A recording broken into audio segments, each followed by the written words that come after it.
Okay, so yesterday we left it looking at the rational voter model, and we looked at a number of examples where we weighed up the costs and benefits of an individual actually making the decision to cast their ballot in particular elections, so be it a local election, a national election, or a small-scale election such as a student election.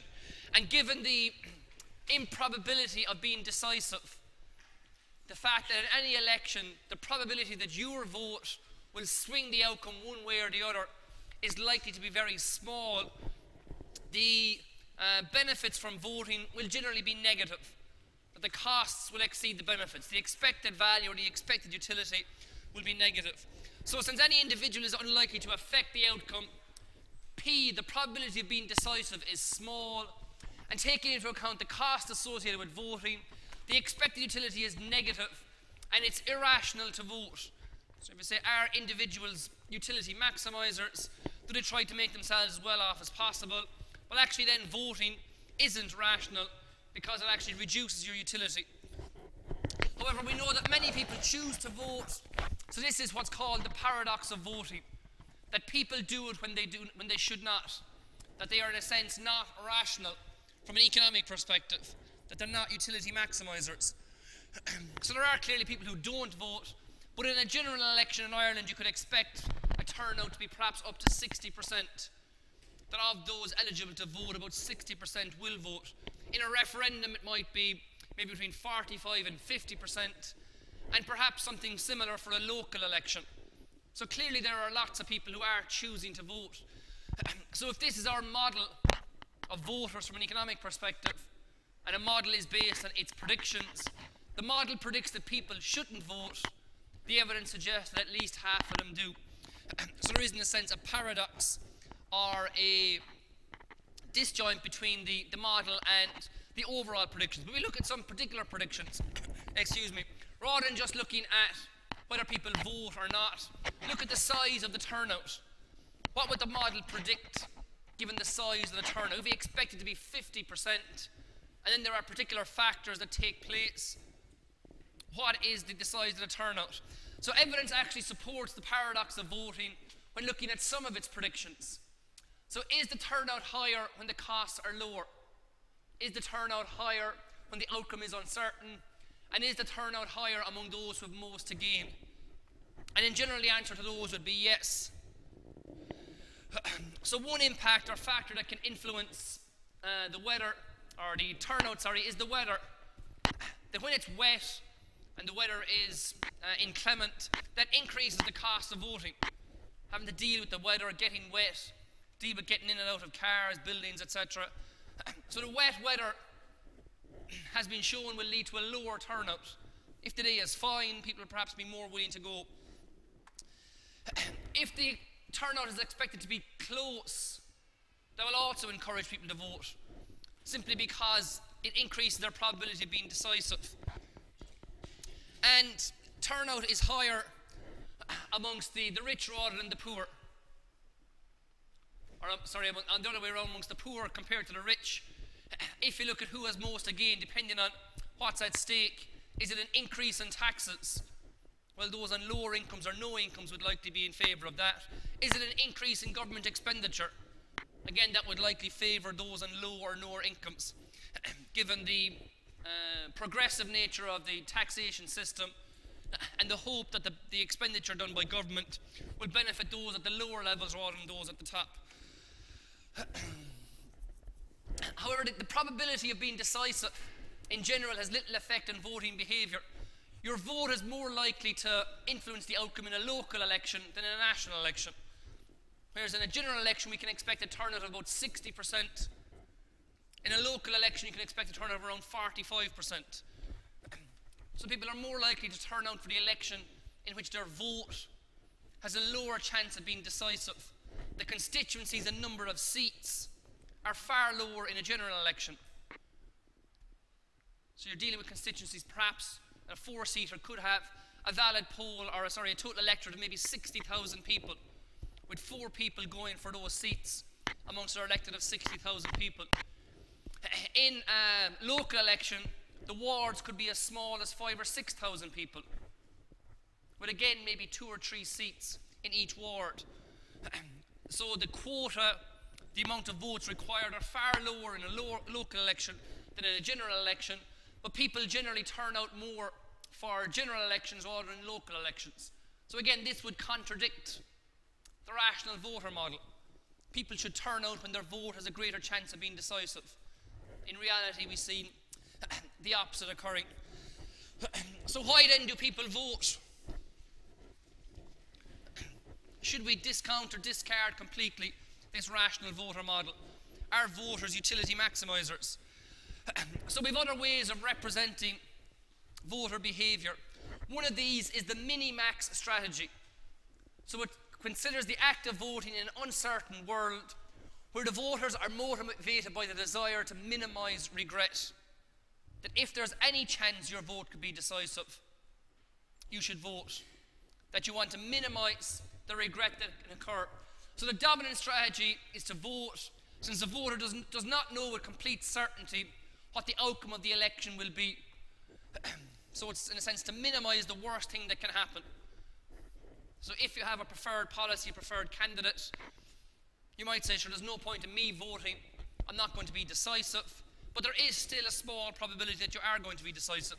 So to minimise subsequent regret, you should always vote. That then you'll never be left in a position where you're looking back and saying, I should have done this. The concept being that you never regret something you did, whereas people tend to regret something they didn't do. There is also the concept of the ethical voter, that our very self-interested, insular, individual view of benefits only takes what the person themselves can get out of it. So the ethical voter is not the self-interested party or individual in the rational voter model.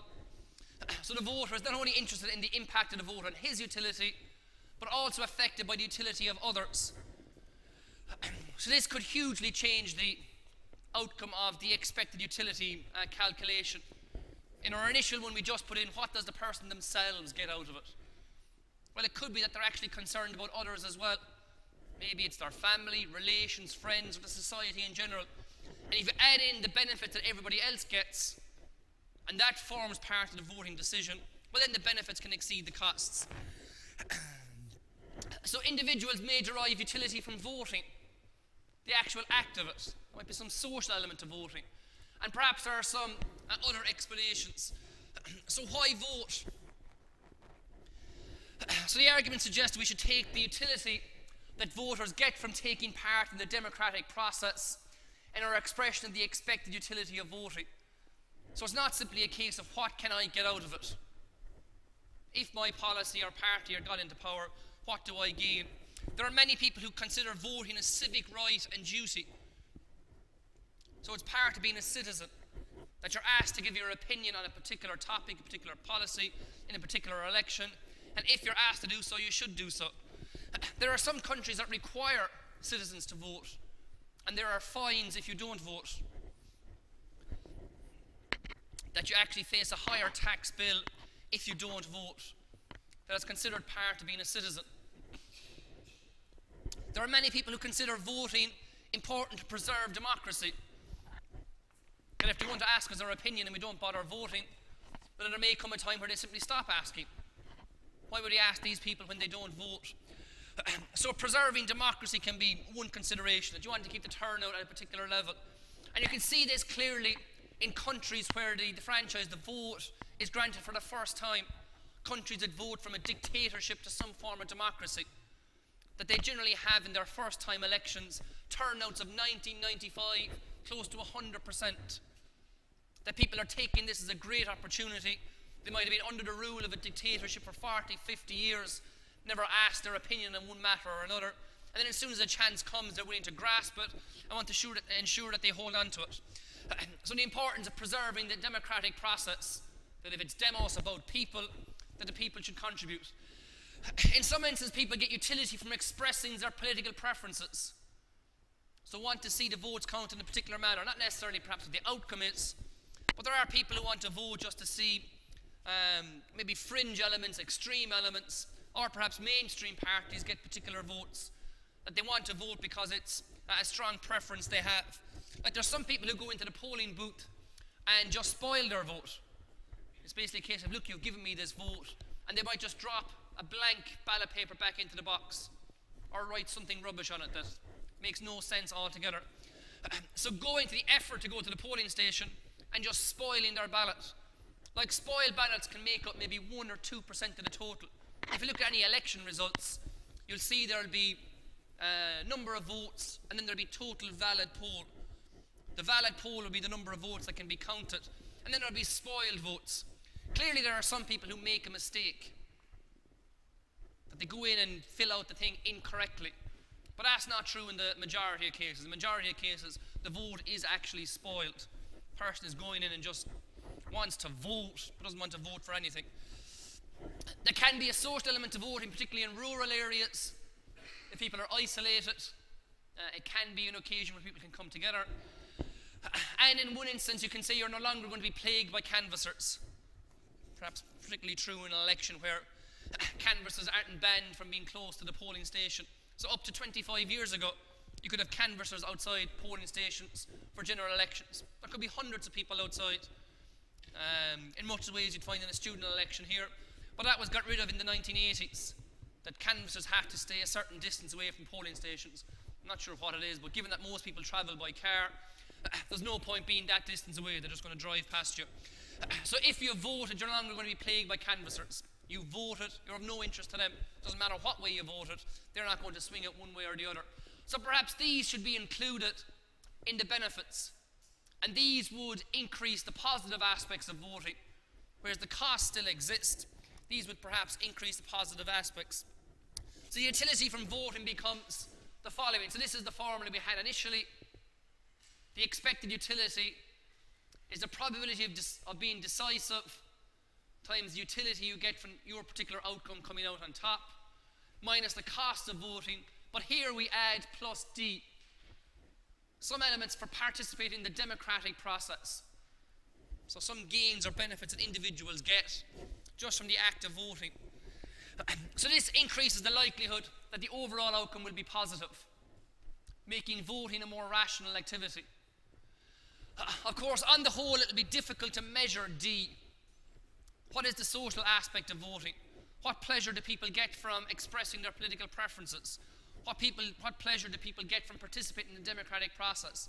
Not so easy to measure it. We know it'll be positive, but very difficult to put it into an actual calculation. So it's a proxy for so many factors, but evidence suggests that civic duty, etc., do indeed have a positive impact on the likelihood of voting. The studies amongst political scientists have shown why people vote. Well, one reason is to participate. So political scientists have difficulty in accepting the simplistic choice model, the rational voter model from economists, because they don't count factors such as the following. So political scientists would look at voting as being a far more involved decision. So be it active citizenship, those who engage in political activism, canvassers, those who come out publicly on one side or another. You can have strategic behaviour by voters. Some voters go in and vote for a candidate that has no hope of being elected. It's just to say there is a certain fringe element out there. And there are certain candidates who go forward who know they've no chance of being elected. If you watch any UK general election count, at most count centres, you'll see somebody from the Flaming Loony Party or some such party with a big hat, a big flower, looking a bit like a clown. And as soon as their vote is counted out, there could be a constituency of 150,000 people. Flaming Loony Party, 63 votes, they go berserk. 63 people voted for a lunatic, a self-confessed lunatic. So clearly there are some people who just vote in particular ways, perhaps to send a signal. So in the upcoming referendum we might find strategic behaviour by voters, that it might not necessarily be a choice of whether you want to put fiscal rules into the constitution, use the vote to send a signal to the government. The government are looking for a yes vote. I disagree with the government on a certain issue, to send them a signal, I will vote no. So it's not necessarily about the issue, not necessarily about the campaign, but using the vote in a strategic manner. In other elections there can be strategic votes because of the voting rules, but we'll come to look at that.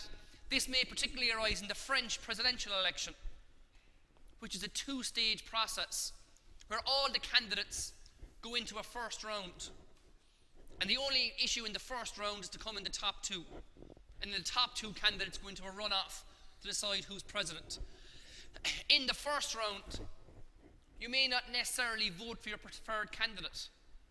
You may actually vote to stop somebody getting into the top two rather than ensure that your preferred candidate gets in. If your preferred candidate, say, is guaranteed to get in, you may say, like, who's his most serious rival?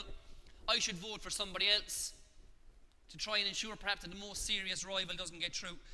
So there can be other factors, not in terms of the benefit of the outcomes, but perhaps in strategic behaviour. In some issues, there can be family traditions spread back through generations. And I suppose in Ireland we have still the remnants of family traditions coming from the 1920s and the Civil War. And concepts of breaking down along family lines and party lines. So from a situation where people would be pro-treaty or anti-treaty. Here the treaty would have been the one that set up the 26-county republic. Or as is the current joke, in the 1920s, the pro-treaty side was led by a man named Michael.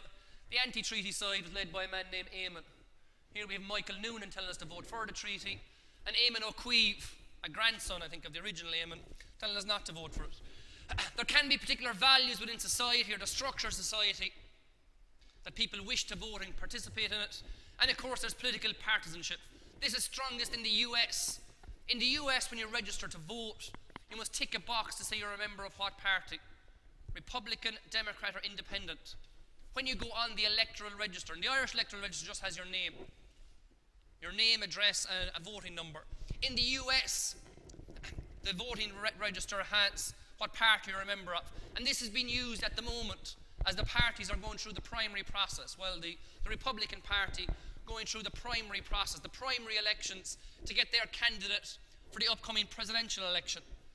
To vote in the primary, you must be a member of the party. So then must be on your voting record. To vote in a Republican primary, you must be a Republican voter. Again, perhaps there's some strategy involved here. If you were a Democrat, maybe you might tick the Republican box on your voting register. Doesn't really matter. You can still go into the general election or the presidential election and vote any way you want. But maybe if there's one candidate you want to see getting through or otherwise, you might tick the Republican box in your election register. So there are various elements that can be added that political scientists would view as being important that go beyond the basic utility, where X is just the outcome you prefer. There should be far more added that is far more likely to have a positive outcome here. So given that people do vote, perhaps we should try to explain why they do. So the next issue we look at is how do we count all these votes? If we take it that people will vote, once we have the preferences of people, how do we get a decision out of it? So when it comes to consumer behaviour, we just consider preferences to be given. When it comes to voting, we must implement and have a voting rule. Some way of deciding what the outcome is. So a voting rule is needed to decide the outcome of an election from voter preferences. And the most common is majority rule. 50% plus one. So the upcoming referendum will be majority rule. Another simple one is first past the post. This simply means if you have more than two options, it might be that the winning option doesn't get more than 50%. So if you have four options or four candidates, you may not say that one candidate has to get 50%. First past the post simply means whoever gets the most votes wins.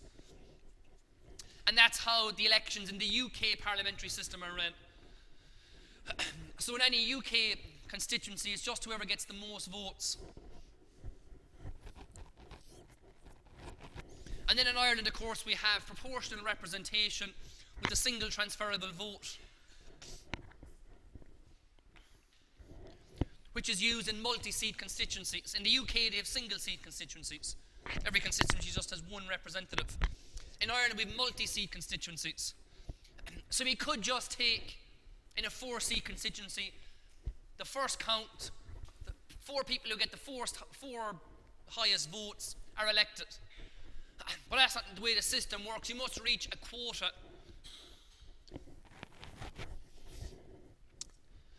Where the quota is the valid poll divided by the number of seats plus 1.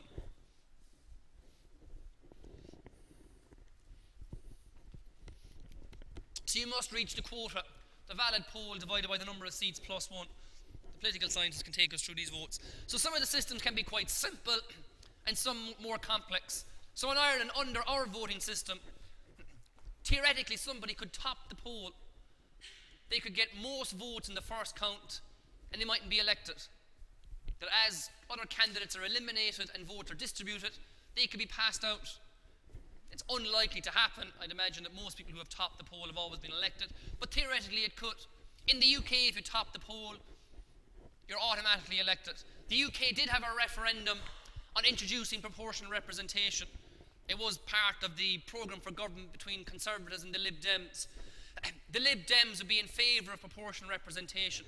Proportional representation means you're likely to get a greater diversity of elected representatives. First past the post favours the biggest parties. All they have to do is get the most votes. And in any constituency, it's likely that Labour or Conservatives would be strong.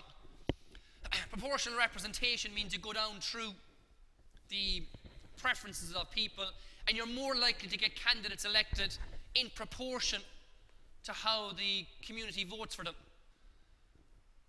So the UK Parliament tends to be dominated by Conservatives and Labour. In Ireland, we have a much more fractured Parliament, primarily because of proportional representation, that it allows 16 independents to be elected, has opposition parties with 15 and 19 TDs, and then is dominated by 2 major government parties. In Ireland, we're likely to see coalition governments for the foreseeable future.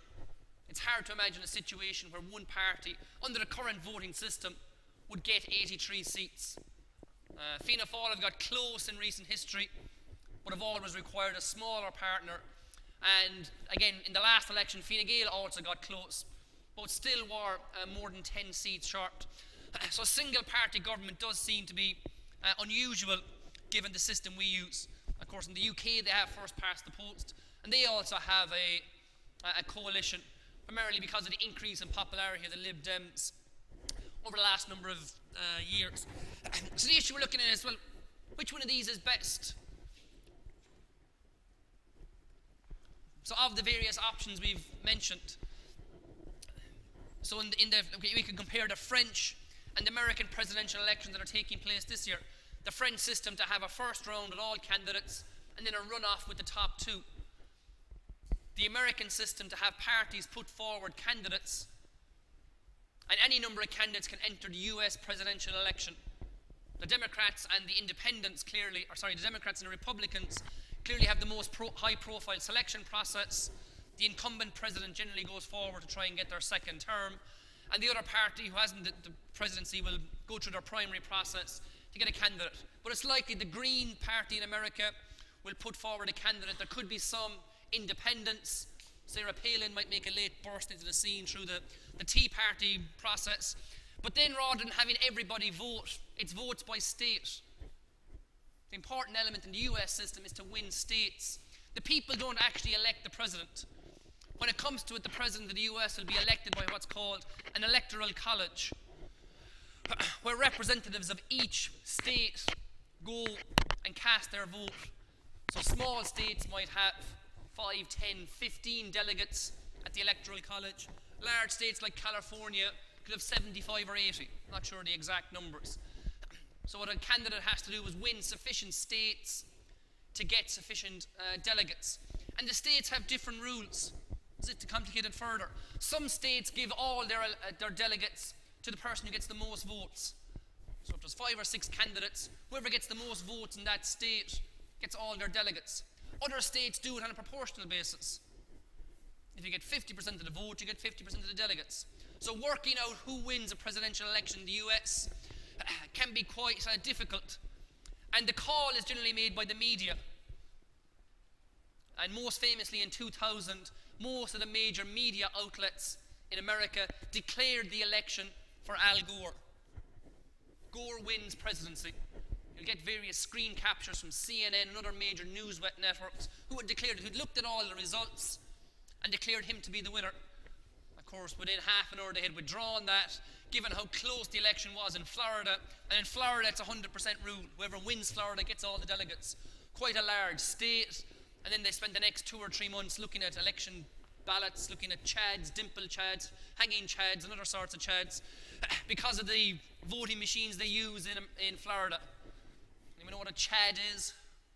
It's a word that entered the lexicon after that election. It's the bit of paper that comes off when you press a stamper or a machine down on a piece of paper to put a hole in it. So in America, or in Florida, you pull a lever to put a dimple or a chad or a hole in the ballot paper. It's so a machine can count them.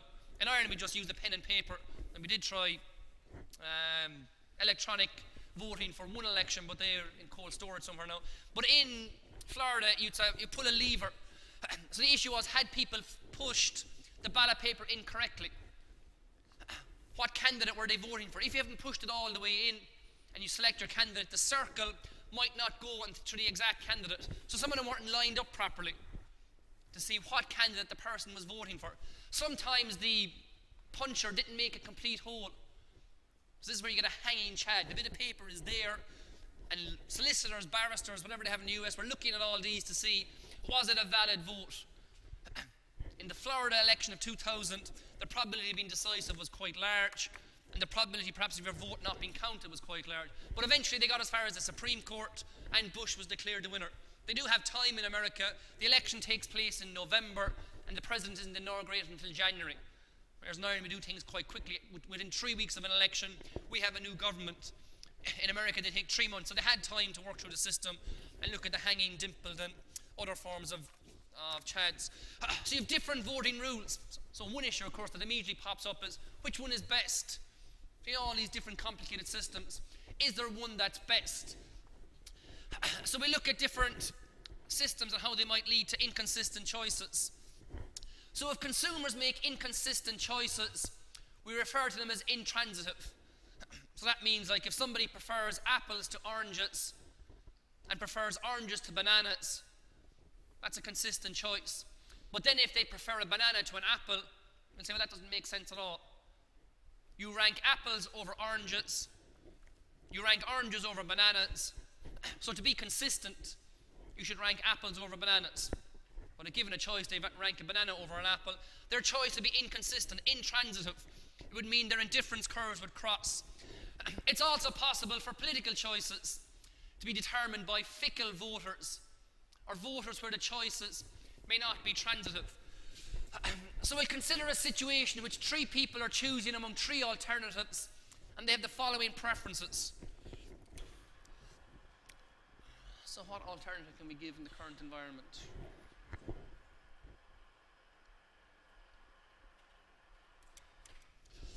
So we'll just take the current referendum, perhaps.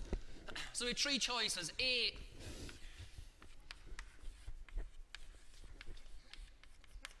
is for someone who wants none of the rules put into the Constitution.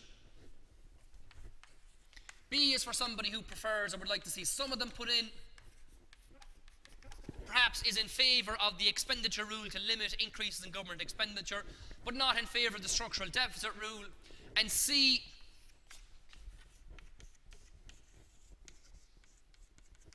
is somebody who will vote in favour of all of them coming in. So we're going to complicate the referendum a small bit, but try to look at the preferences people have. So A is somebody who wants, or option A is no rules, B is some of them, and C is all of them. If you look at our 3 representative people here, 3 types of possibilities that can occur. So person A is in favour of no rules, that's their most preferred option.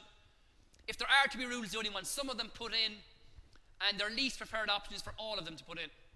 Person 2, first of all, prefers some of the rules. If you're going to put them in, you may as well put them in at all. and their least preferred option is no rules.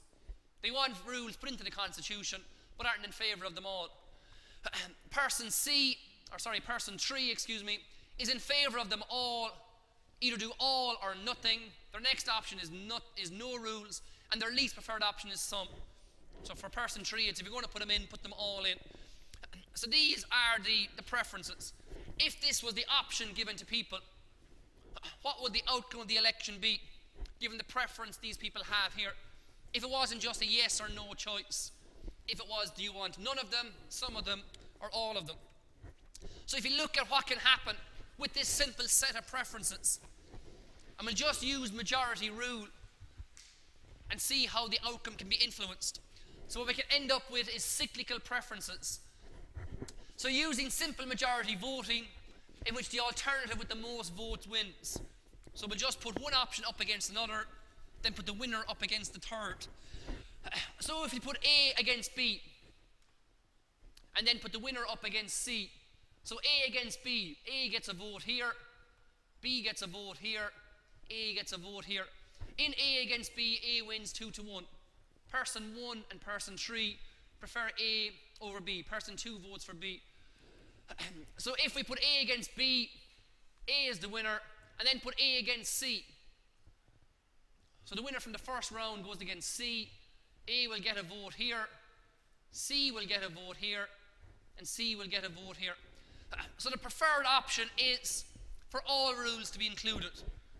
We said, do you want no rules or some rules? The preferred option was no rules. And then we said, do you want no rules or all the rules? The preferred option was all of them. So the outcome of that vote would be C. All votes, rules are entered into the Constitution. What though if the runoff had been B against C first? Let's see at what level of rules are wanted first, and then put the no option against it. So B against C, B would win 2-1. Then put B against A, A will win 2-1. So if it's B against C first, C doesn't get through, it's B that gets through. Put B against A and A wins. And then the final one, if we put C against A, C would win. Then put the winner against B, B wins. So the same set of preferences, same voting rule, and in fact we can get all three outcomes. A, B and C. The voting rule isn't consistent. It's not giving us the same outcome. The inputs aren't changing. They're the voter preferences, but the outcome is completely changing. So clearly we have a problem here. Is the voting rule representing the preferences of individuals? Well, we assume it is, but what do these people want? Do they want A, B or C? So the order in which things are presented can be quite important. And the option of A against B, or B against C, or C against A can influence the outcome. And those who have control of the agenda can actually control the agenda to influence the outcome. I can't remember the exact elements that were involved, but a couple of years ago there was player strife and strikes in Cork on a GA setting and issues about management, and the county board was voting on particular outcomes, whether a manager would be kept in or kept out, or fired or forced to resign, etc. But one very important element here was the choice that was given to the delegates of the county board in that instance. What way was the vote and the agenda structured? If you knew the general preferences, you could actually control the outcome. And there were various claims made that people with particular power, or one person with particular power, was controlling the outcome by controlling the way the vote was set up. And if you have an idea of how people are likely to vote, if we knew what these preferences were, and we control the agenda, we can get the outcome we want. Not the outcome the people want, we can get the outcome we want. So why does this happen? Well, it happens because of what's called the Condorcet paradox, or what's called multiple peaked preferences. So we'll have to draw a little graph to show this.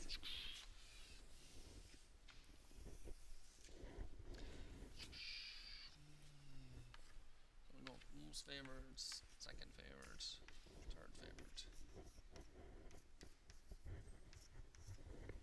So we have a graph just with favouring on the vertical axis, position 1, 2 or 3, and then the outcomes A, B and C on the horizontal axis. So if we just look at person 1, person 1 ranks A first, So A is in the first position, person 1 ranks B second, and they rank C third. So if we were to draw a map of their preferences, it would be a line such as that.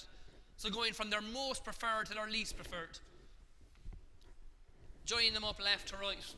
If we look at person 2, he puts option B first. So person 2 has B first. Option C is second. And option A is third.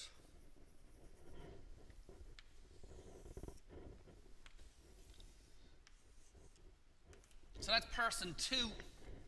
So with person 1's a map of their preferences, downward sloping person 2. If we look at person 3, he puts C first. He puts A second. And puts B third. If we join these up left to right, we get the following graph. So this is a map of our preferences. By different colours it'd make it look a bit better, but you should be able to follow person 1 downward sloping from left to right, person 2 rising up to B and falling, and then person 3. So who has the multiple peak preferences? Well, it's person 3. If you look at person 1, they reach a peak here and then fall away. If you look at person 2, they reach a peak here and fall away in both directions. If you look at person 3, there's a peak here where it falls away. There's a peak here where it falls away. Person 3 has multiple peaked preferences. In a sense, if you graph them like this, there are 2 occasions where it rises up. Whereas for the other 2, there's just 1. It rises up to this point here for person 1, and it rises up to this point here for person 2. Whereas for person 3, we're rising up to this one and rising up to that one. So this leads us to a paradox and the cyclical voting. So the Condorcet paradox is this issue of cyclical outcomes. So depending on the order in which the alternatives are considered, any of the 3 outcomes can be the outcome of the election. So how do we overcome this? So we're looking for a social choice function. Basically, we're looking for a voting rule that will reflect the preferences of people, that won't be influenced by agenda setting and will pick up what people actually want. So Kenneth Arrow looked at social choice functions, and he generally looks at them and says, what conditions must they satisfy? If we want a social choice function or a voting rule, what should it do? And he laid out 4 conditions, 4 criteria that a social choice function has. The first is the Pareto principle. Pareto being an Italian economist of the 19th century, Alfredo Pareto, whose name gets called lots of things. So in this instance, the Pareto principle means if at least one individual strictly prefers X to Y, and no one strictly prefers Y to X, then society prefers X. So if you have a group of people and one person prefers X and no one prefers Y, well, X should win. Doesn't seem that difficult. That if you have a vote for an option and X is preferred by one person and no one prefers Y, well then X should win. The second criteria is the universal domain. The social choice function should work for any set of individual preferences. That when it comes to voting, somebody shouldn't be left on the ballot paper and saying, how do I elicit my preferences here? They should be able to choose among candidates, choose among policies, choose among options. So whatever the options are available, they should be able to tick a box. So if it's a referendum, you can do that fairly simply. It's just say yes or no. What are the preferences? They're either in favour of it or they're against it. When it comes to an election to elect candidates, you just give them the list of candidates. It's not a case of saying, look, you can't vote no. There's the no box. You can't vote for a particular candidate. If they're on the ballot paper, you can all vote for them. So again, all preferences can be used.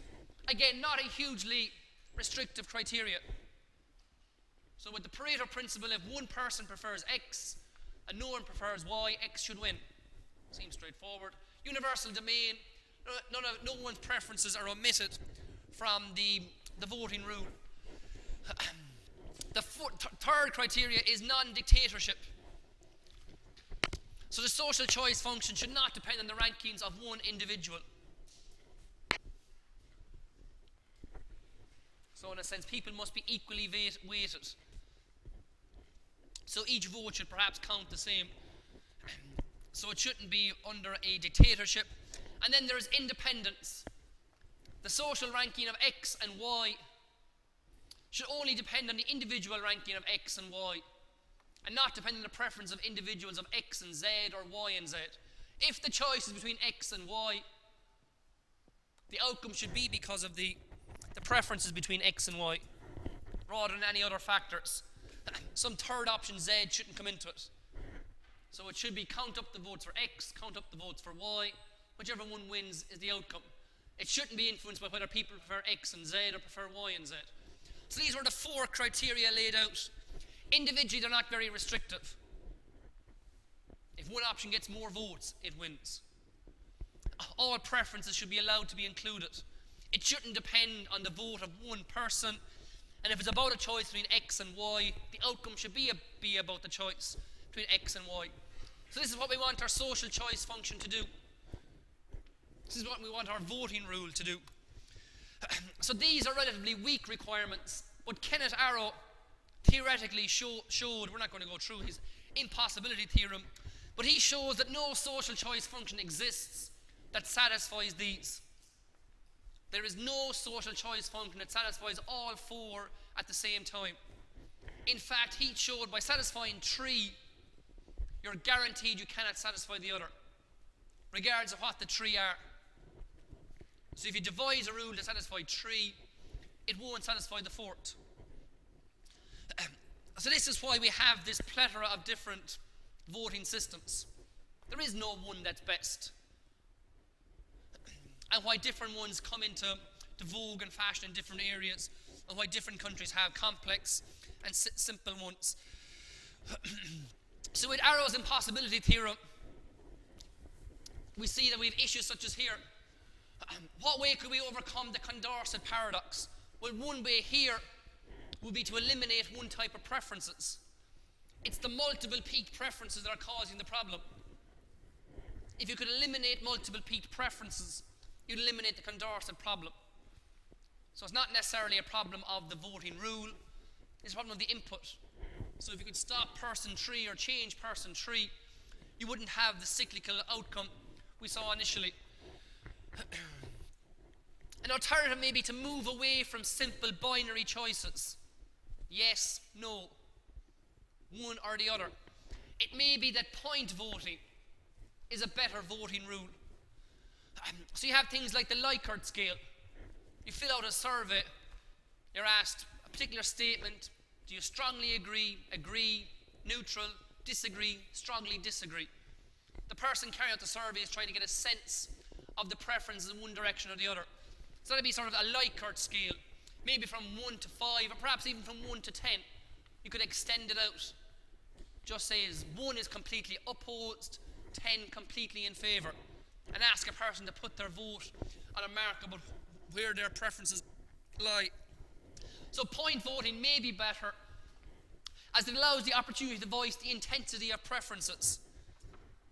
Are you strongly or sort of rather warmly in favour or opposed to a particular option?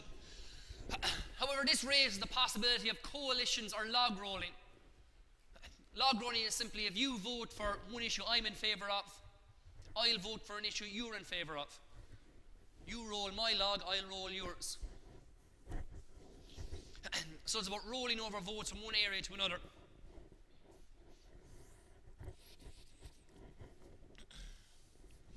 So the opportunities for strategic voting are greater under a voting system that's sensitive to preferences.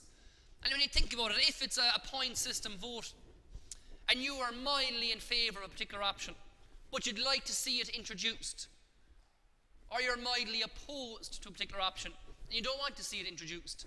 So on a scale, say, of 1 to 10, you might be a 6. You'd like to see it introduced. It'd be to your benefit it was introduced, but you're not hugely swung one way or the other. When you go into the polling station and you see the range from 1 to 10, and you'd like to see this option introduced, but your true preference is a 6, you should always hit 10. because you want it introduced. The incentive might be not to reveal your true preferences, but to vote strategically. So what you'd simply get with a system of point voting is lots of people voting 1 and lots of people voting 10. It would just end up like a binary choice. What's the value of being in the middle? You either want it or you don't want it. If you want the vote to go in one direction, you should give yourself the maximum possibility. So a system such as majority voting, where the results are less likely to be influenced by strategic voting, may be preferred, even though majority voting doesn't seem to have the finesse of point voting. Yes or no, the degree or level of preferences doesn't really matter, but it is less subject to strategic voting. So if you had point scoring, you could have coalitions where people are saying, look, give me a 10 for this, and I'll give you a 10 for something else. And you might have people voting in a particular manner. Alternatively, of course, we can try to get rid of the multiple peak preferences.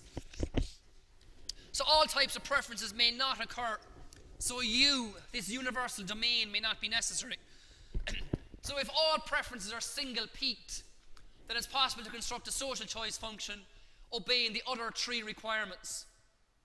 So here you have a set of preferences, and if you were to map these in this graph, these would be single peaked.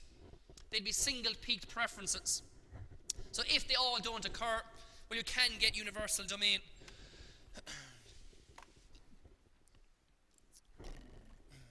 So if all preferences are single peaked, we could limit it, and if we could eliminate the possibility of multiple peak preferences, then majority voting would no longer suffer from the Condorcet paradox.